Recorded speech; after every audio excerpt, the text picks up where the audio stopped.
Eu coloquei duas IAs para debaterem. Qual presidente é o melhor, Lula ou Bolsonaro? Eu serei o mediador e vou fazer perguntas para as IAs sobre os temas mais importantes para o Brasil. Uma IA vai defender o Lula e outra vai defender o Bolsonaro. E para cada pergunta, teremos respostas de ambas IAs, além de réplica e tréplica. No fim, as IAs também farão perguntas entre si. E você vai decidir nos comentários qual presidente é o melhor. Vamos iniciar nosso debate com o tema economia. A pergunta é: qual governo apresentou melhores resultados no crescimento do PIB, inflação e desemprego para o Brasil? Começando pela Lula IA. Quando falamos de economia sob os governos Lula, precisamos olhar para dois momentos muito distintos. O primeiro, entre 2003 e 2010, foi um período em que o Brasil viveu um ciclo de expansão raro. O PIB crescia em ritmo acelerado, chegando a 6,1% em 2007, e na média manteve 4,1% ao ano, superando boa parte das economias emergentes. Esse crescimento não ficou restrito a gráficos, ele se refletiu na vida das pessoas. O desemprego, que em 2003 estava na casa dos 12%, despencou para 6,7% em 2010, permitindo que milhões de famílias ingressassem no mercado formal. A inflação, por sua vez, foi mantida sob controle, girando em torno de 5% ao ano, dentro das metas estabelecidas pelo Banco Central. E talvez o dado mais simbólico desse período: o salário mínimo acumulou aumento real de 74% acima da inflação, devolvendo poder de compra a trabalhadores e aposentados. No segundo momento, já no governo atual iniciado em 2023, os números mais recentes mostram que o país voltou a ganhar fôlego.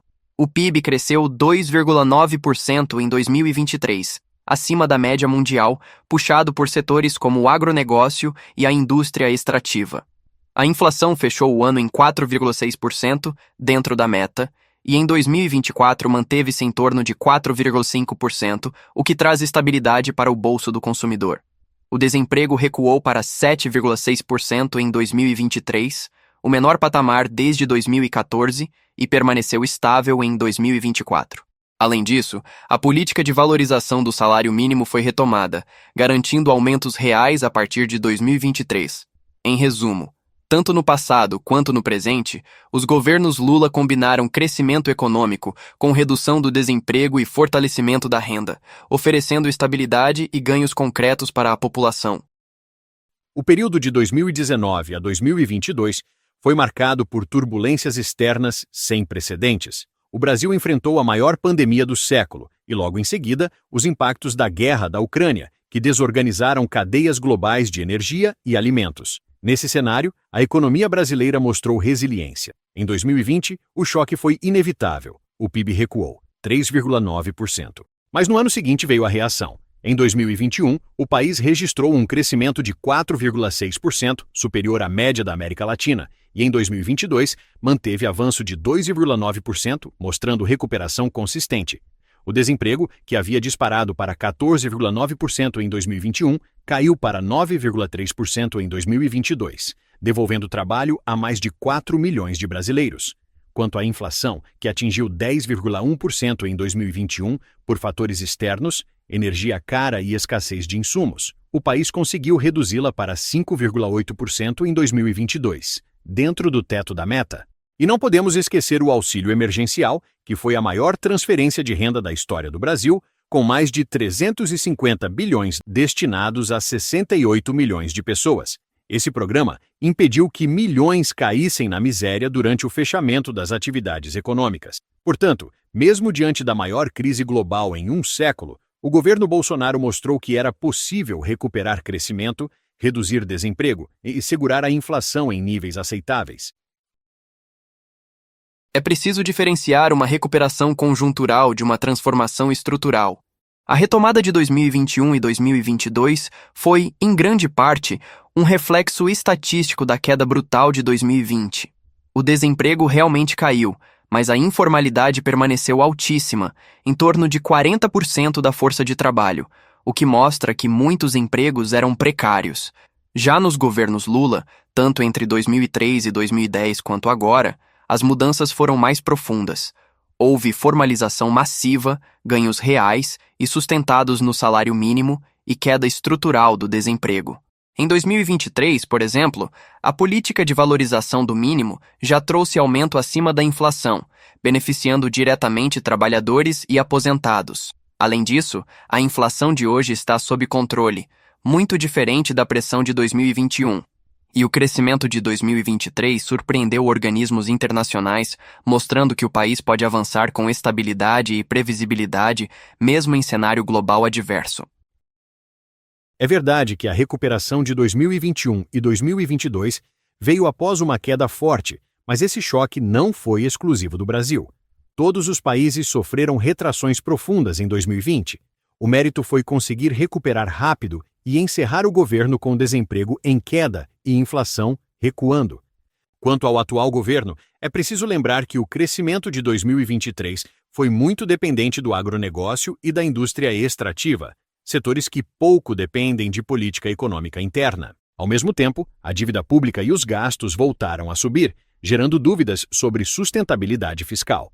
Esse filme já vimos antes. Nos anos 2000, o boom das commodities ajudou, mas quando o cenário externo virou, o modelo mostrou fragilidades, culminando na crise de 2014. Portanto, o alerta é claro: sem reformas estruturais, os avanços atuais podem ser apenas temporários, assim como a recuperação pós-pandemia foi conjuntural.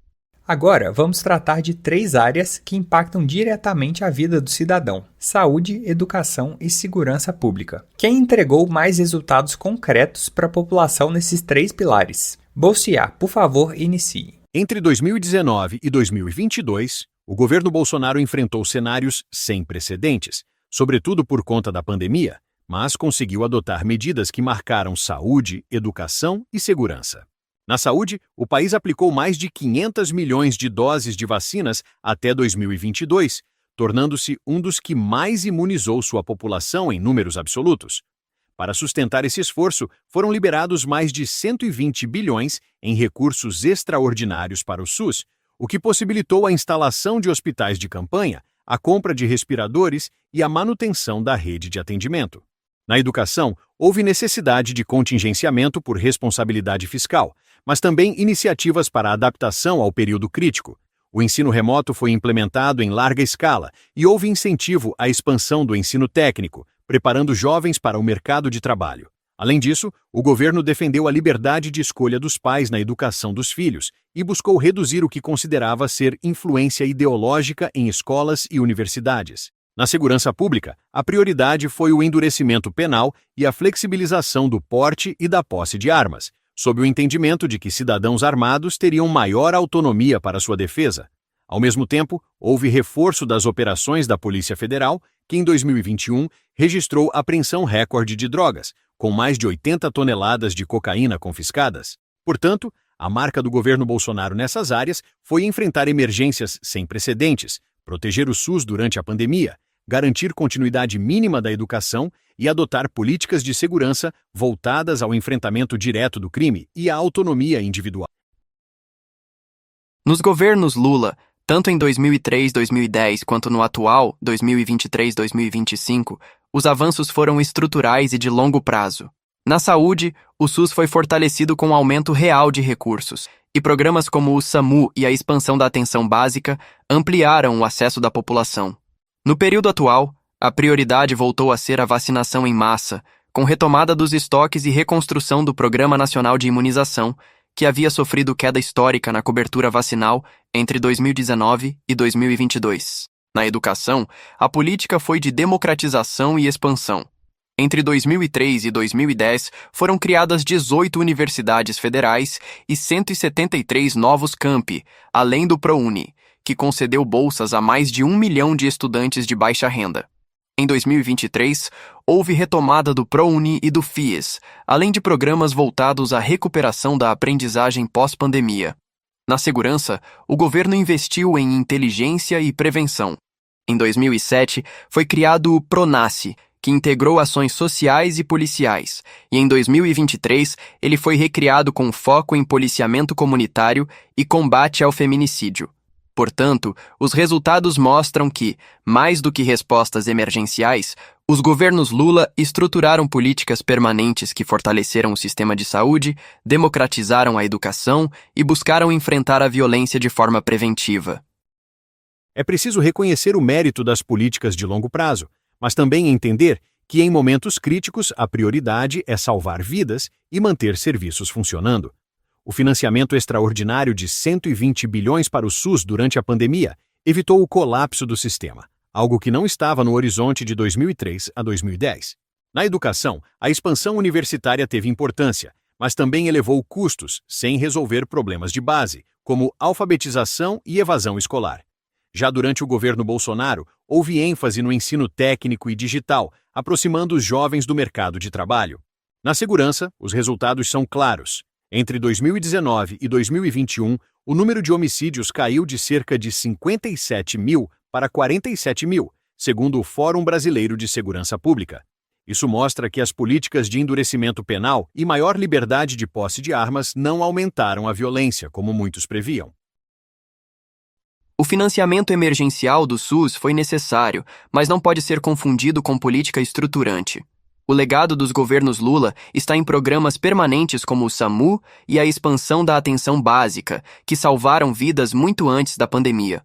Em 2023, a reconstrução do Programa Nacional de Imunização mostrou justamente a diferença. A saúde pública precisa de continuidade, não apenas de ações emergenciais. Na educação, o argumento do custo ignora que a criação de universidades e o ProUni abriram portas para uma geração inteira. O impacto foi de mobilidade social real, permitindo que filhos de trabalhadores chegassem ao ensino superior. A retomada dessas políticas em 2023 reforça essa prioridade. Na segurança, a queda de homicídios não pode ser atribuída apenas à flexibilização de armas. O aumento de registros de CACs, que passou de 350 mil em 2018 para mais de 1 milhão em 2022, gerou riscos de desvio para o crime organizado. O enfoque deve ser em inteligência policial e prevenção social, e não na multiplicação de armas em circulação. O tema agora é corrupção e transparência, assunto sensível de grande interesse da população. Ambos os governos enfrentaram acusações e escândalos. Qual governo demonstrou maior compromisso com o combate à corrupção? Começando pela Lula-IA. É fato que, nos anos 2000, surgiram casos de grande repercussão, como o Mensalão e, posteriormente, a Lava Jato. No entanto, é preciso destacar alguns pontos. O Mensalão foi julgado pelo STF e diversos políticos foram condenados, prova de que as instituições funcionaram. No caso da Lava Jato, embora tenham sido revelados esquemas graves de corrupção, as condenações contra o presidente Lula foram anuladas pelo Supremo, por irregularidades processuais e parcialidade do juiz Sérgio Moro. Durante os governos Lula, houve fortalecimento institucional no combate à corrupção. Criação da Controladoria Geral da União, CGU, em 2003. Reforço da Polícia Federal, que ampliou o número de operações contra a corrupção. Apoio ao Ministério Público e à autonomia dos órgãos de controle. Portanto, ainda que escândalos tenham ocorrido, o governo Lula foi responsável por criar e fortalecer mecanismos de investigação, mostrando compromisso com a transparência institucional. Nos anos de 2019 a 2022, o governo Bolsonaro também enfrentou questionamentos, como o caso das chamadas rachadinhas e o debate sobre o orçamento secreto. É importante contextualizar. No caso das rachadinhas, as investigações envolveram o senador Flávio Bolsonaro por fatos anteriores ao governo federal. Até hoje, não houve condenação judicial. O próprio presidente Jair Bolsonaro não foi alvo de processo ou denúncia criminal relacionada ao tema. Quanto ao orçamento secreto, trata-se de um mecanismo do Congresso Nacional de Distribuição de Emendas, que existiu em diferentes formatos em outros governos. O executivo teve que lidar com essa prática para manter a governabilidade, mas não se tratou de um esquema de desvio bilionário como visto em investigações anteriores. Além disso, durante meu governo houve avanços em transparência digital. O portal da transparência foi ampliado e modernizado. O acesso a informações de gastos públicos foi facilitado via plataformas abertas. Estatais tiveram maior rigor contábil, inclusive a Petrobras, que manteve resultados financeiros positivos e maior controle sobre despesas. Portanto, não houve grandes escândalos comprovados de corrupção no núcleo do governo federal entre 2019 e 2022, e os casos citados devem ser vistos dentro de seu devido contexto. É importante reconhecer os contextos distintos. Nos governos Lula, escândalos ocorreram, mas ao mesmo tempo foram criadas as ferramentas que permitiram investigá-los. A CGU, a autonomia da PF e a transparência orçamentária foram fundamentais para que irregularidades viessem à tona. No governo Bolsonaro, ainda que não tenham surgido grandes esquemas comprovados, o orçamento secreto foi considerado pelo TCU e pelo STF um retrocesso grave em termos de transparência, justamente por dificultar o rastreamento de bilhões de reais em emendas. Isso comprometeu a clareza sobre como o dinheiro público era distribuído. Ou seja, a diferença está no legado institucional. Enquanto Lula criou mecanismos que fortaleceram o combate à corrupção, o governo Bolsonaro conviveu com práticas que reduziram a transparência orçamentária. O chamado orçamento secreto, embora problemático, foi um instrumento de articulação política do Congresso que acabou regulado pelo STF. Não houve provas de desvio sistemático, e o Executivo não foi responsabilizado diretamente. Já os escândalos do Mensalão e da Lava Jato envolveram desvios bilionários de recursos em contratos públicos e estatais, afetando diretamente a Petrobras e grandes obras de infraestrutura. O impacto econômico e reputacional foi enorme. Assim, a comparação deve considerar que, no governo Bolsonaro, não houve esquemas de corrupção de proporção semelhante revelados no Executivo Federal. Ao contrário, as estatais apresentaram lucros históricos e maior controle interno. Isso demonstra que, apesar dos questionamentos, o período 2019-2022 não foi marcado por grandes escândalos comprovados de corrupção dentro do governo federal. O próximo tema é política externa e imagem do Brasil no mundo. Qual modelo fortaleceu mais o prestígio e os interesses do Brasil no cenário global? Bolsiá, por favor, pode começar. Entre 2019 e 2022, a política externa brasileira seguiu um rumo diferente do tradicional. Em vez de buscar o protagonismo em fóruns multilaterais, o foco foi em parcerias bilaterais pragmáticas e em um alinhamento mais próximo aos Estados Unidos. Isso trouxe resultados concretos. Logo em 2019, o Brasil foi reconhecido como aliado extra-OTAN, ampliando a cooperação em defesa e tecnologia. No campo econômico, mesmo com toda a turbulência da pandemia, o agronegócio alcançou recordes históricos. Em 2021, foram mais de 120 bilhões de dólares em exportações, consolidando a China como principal parceira comercial. Um exemplo claro de pragmatismo, já que a retórica política nunca impediu negócios. Além disso, o país avançou no processo de ingresso na OCDE, reforçando credibilidade junto às economias mais desenvolvidas. A estratégia, portanto, não foi disputar prestígio diplomático, mas garantir resultados palpáveis, mais mercado para o agro, balança comercial positiva e acordos que trouxessem ganhos imediatos para a economia brasileira. Os governos Lula, tanto de 2003 a 2010 quanto o atual, sempre entenderam que a política externa não é apenas sobre vender mais, mas sobre construir influência global. Foi nesse espírito que o Brasil se tornou fundador dos BRICS, um bloco que hoje reúne algumas das maiores economias do planeta. O país também foi voz ativa nas conferências climáticas da ONU, defendendo uma agenda de sustentabilidade. Ganhou espaço no Mercosul, na Unasul, e chegou a pleitear uma vaga permanente no Conselho de Segurança da ONU, algo impensável anos antes. No governo atual, essa linha voltou com força.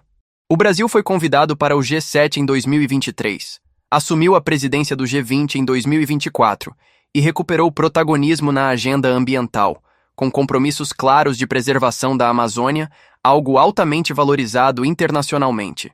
Ou seja, enquanto Bolsonaro optou por alinhar-se quase exclusivamente aos Estados Unidos, Lula buscou diversificar alianças e fazer do Brasil uma referência mundial, equilibrando comércio, meio ambiente e liderança política. O chamado isolamento diplomático é um rótulo que não corresponde à realidade.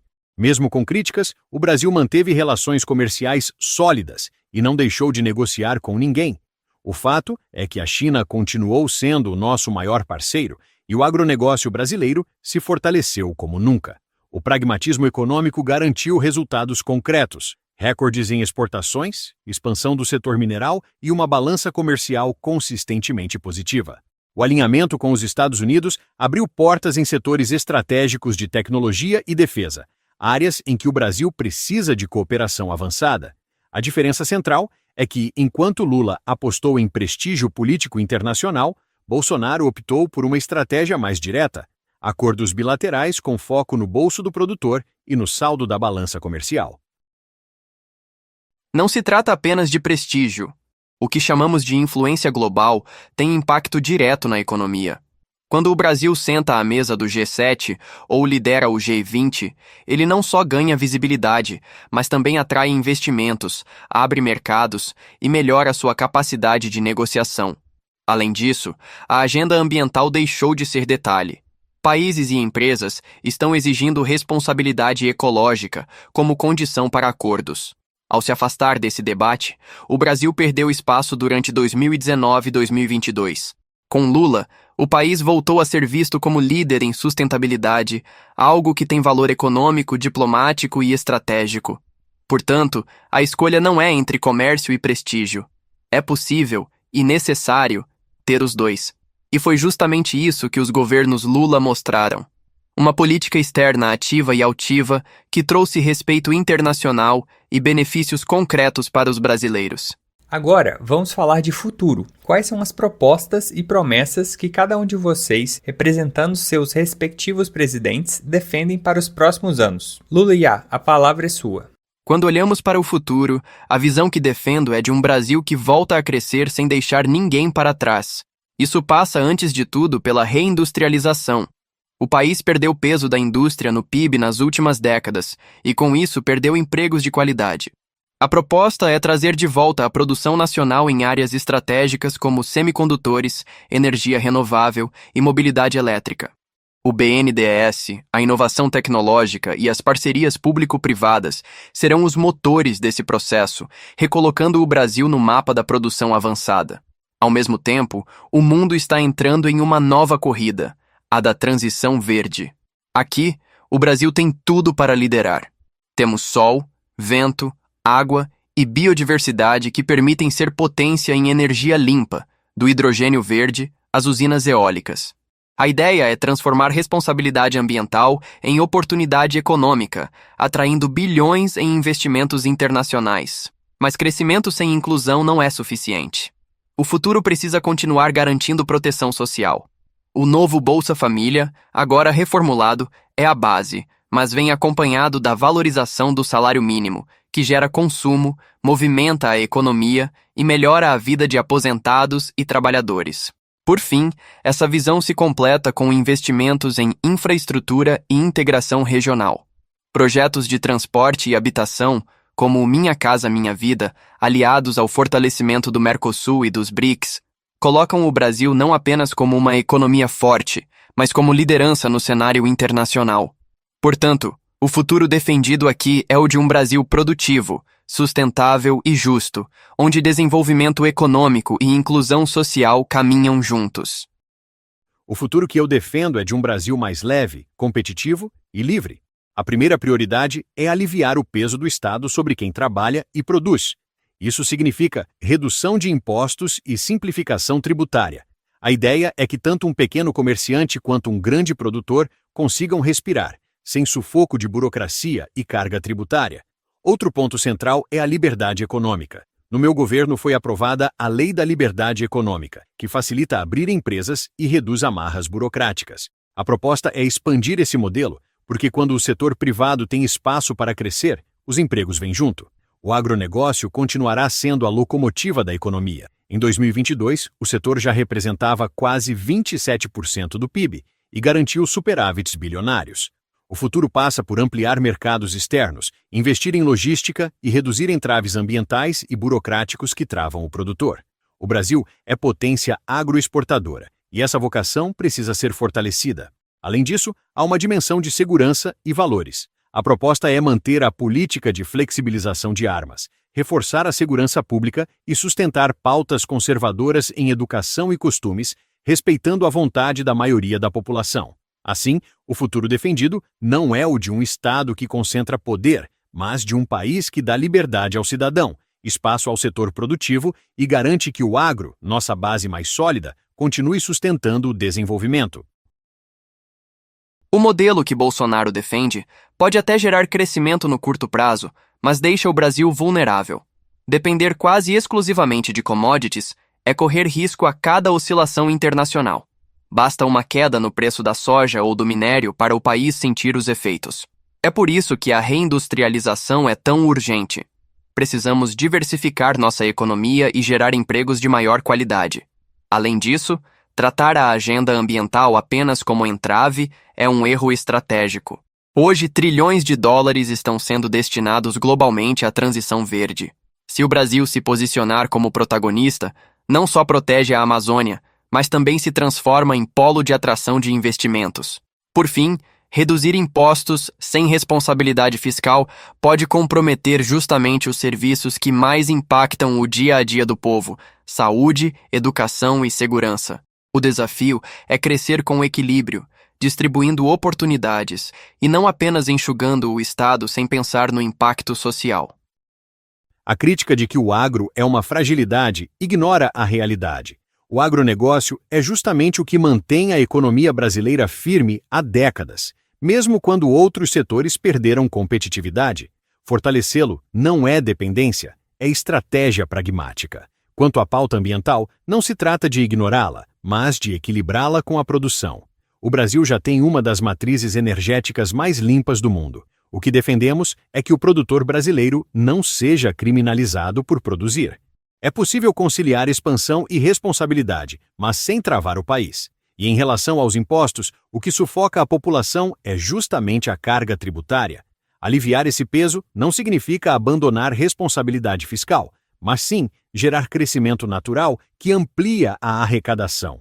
O futuro que defendemos é claro: um Brasil com Estado enxuto, liberdade econômica e agro fortalecido, onde o setor privado puxa o desenvolvimento e o cidadão tem mais autonomia sobre sua vida. Agora, cada IA terá a oportunidade de fazer uma pergunta crucial para a outra, sobre os pontos mais sensíveis dos presidentes. Começando com a Bolsa IA questionando a Lula IA. Pode começar. Durante os governos do PT, o Brasil assistiu aos maiores escândalos de corrupção de sua história, como o Mensalão e a Lava Jato, que custaram bilhões aos cofres públicos e abalaram a confiança nas instituições. Minha pergunta é: como garantir que, sob Lula, o país não repita um ciclo de corrupção sistêmica dentro das estatais e dos grandes projetos de governo?